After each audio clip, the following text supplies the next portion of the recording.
Salon में भी काम किए और लगभग क्लास 5 से काम किए। गरीबी स्थिति था लेकिन सोच बड़ा था। सोच बड़ा होने की वजह से सोचते तो थे लेकिन दिखता नहीं था। बहुत गरीबी से लाइफ को अपना बिताया। फिर अपना एक थोड़ा सा उदाहरण रखते हुए बता लो ताकि आप लोगों को भी समझ में आए। बायोलॉजी में बहुत इंटरेस्ट था हमारा, इच्छा था डॉक्टर बनने का। एक बार पिताजी से चर्चा हुआ, पिताजी पूछे क्या बनना चाहता है डॉक्टर। पिताजी बोले कि इतना पैसा ही नहीं कि डॉक्टर बन सकता है, आधा हवा निकल गया मेरा। और इंटर में बायोलॉजी छोड़ के मैथ ले लिए और मैथ से 3 महीना तैयारी किए और पास किए 2nd डिवीज़न से इंटर। उसके बाद लग गया काम करने के लिए कंपनी में। और जब कंपनी में जाते थे राइटिंग का काम करते थे, लेकिन उस समय कभी भी हम अंडर में काम किसी का नहीं करते। एक सोच था मालिक का।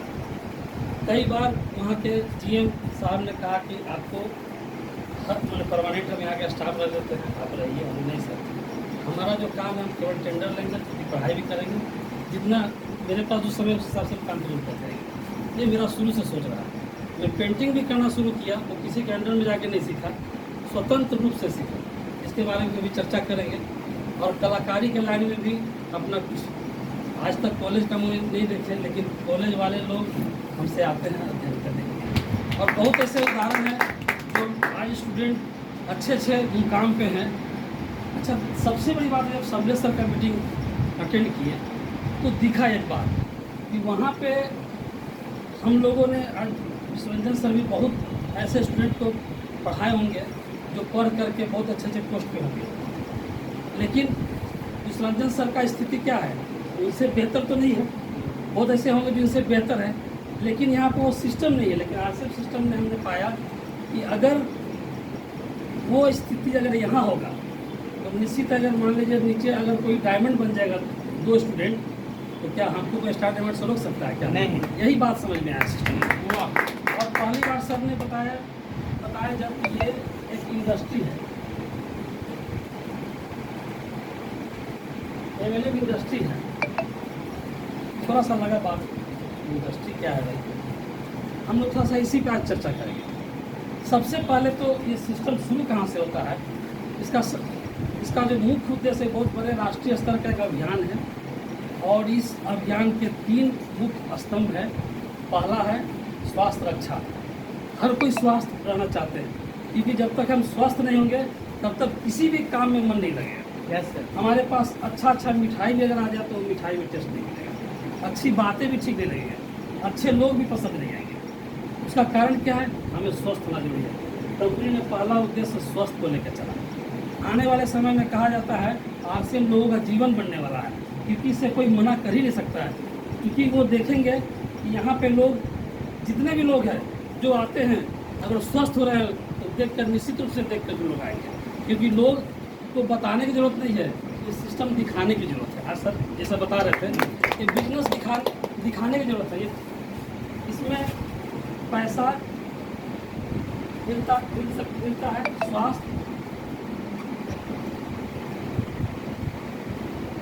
सम्मान, दुआ और सुरक्षा। और भी जो भी अगर चाहते हैं हर चीज़ मिल सकता है। वो कैसे? सम्मान, कोई अगर क्वेश्चन हो किसी का कि सम्मान कैसे मिलता है, चलिए ले ये सेमिनार में उनको पटक दीजिए। बताने की जरूरत नहीं, बताने से समझ में नहीं आएगा। उनको सीधे उनका टिकट कटाए, चाहे अपने से भी कटा के हो, उनको सम्मान दिखा देना है। जब उनको समझ में आ जाएगा कि इसमें सम्मान बहुत ज़्यादा है, क्या उस सिस्टम के प्रति उनका जागरूकता बढ़ेगा कि नहीं बढ़ेगा? यस सर, बढ़ेगा ना। दुआ, ये भी बात अगर समझ में आए तो जिनके माध्यम से कोई गरीबी हालत से जो व्यक्ति अगर अमीर बने हो, वैसे लोगों के संगत में अगर ला के दिखा दिया जाए तो ये समझ में आया कि नहीं कि दुआ मिलता है कि नहीं। यस। सुरक्षा की बात करेंगे तो आज बहुत सारा उदाहरण है सुरक्षा की। अब अपने पास नौकरी केवल एक जनरेशन तक सुरक्षित रख सकता है, लेकिन 7 जन को सुरक्षा रखने के बाद अब ना समझ में आया तो वैसे लोगों से मिलवा देंगे। तो ये दिखाने की जरूरत है। स्वास्थ्य की बात करेंगे तो स्वस्थ लोगों को दिखेंगे लोग, क्योंकि मेरे आसपास के लोग अगर बीमार हो और उनमें अगर परिवर्तन आया हो तो स्वाभाविक है। आज हमारे पास एक मतलब बहुत ऐसा उदाहरण है जिसमें अभी फिलहाल का एक है, वो भी आर्टिस्ट है, बहुत बड़े आर्टिस्ट है, बहुत अच्छे मूर्तिकार है, उनका सिवान में मूर्ति बनता है। लगभग उनका मूर्ति का कीमत 1 से 1.5 लाख होता है। बोकारो में उनका टक्कर कोई मूर्तिकार नहीं है। अगर वास्तव में कभी मौका मिला तो फोटो उनको भेज देंगे सबको, देखिए इतने अच्छे मूर्तिकार है, लेकिन शादी ब्याह नहीं की और उम्र उनका लगभग 56-57 साल हो रहा है और उनका स्थिति बहुत दयनीय था। बहुत सारे नेटवर्क कंपनी का वो प्रोडक्ट इस्तेमाल किए लेकिन उनको फ़ायदा नहीं। हमें भी आके बताया करते थे कि फलाना ले लीजिए, सुनते थे लोग, लेकिन आरसीएम लोगों को समझ में नहीं आता था। एक बार बोले जानते भाई मेरा बात मानिए, ड्रामा और वीडियो इस्तेमाल मेरे कहने। बोले पैसा नहीं, बहुत नौटंकी था उनका, ड्रामा बहुत था, क्योंकि उनका बात कभी सुने ही नहीं।